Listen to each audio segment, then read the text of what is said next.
今天分享一个茄子新吃法，先用擀面杖给茄子捶捶背，给它捶舒服了，做出来才好吃。把茄子把去掉，用手撕成条，把茄子放在蒸屉上，先用大火把茄子蒸熟，用筷子轻轻穿透就可以了，大约需要12分钟。先取出来放凉，准备2个青椒去蒂，把青椒籽去掉，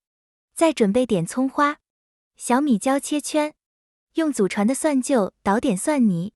里面少放点盐，锅里少来点油，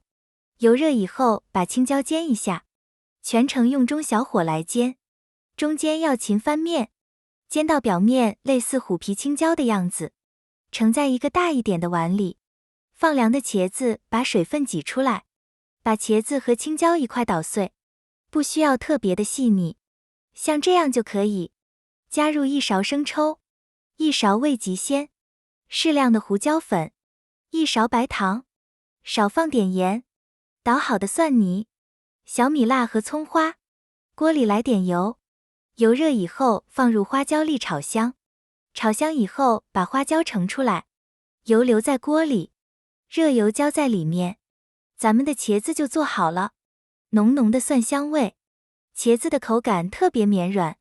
直接用来拌米饭的话非常下饭，吃起来比较清凉。喜欢的朋友可以收藏起来。谢谢大家。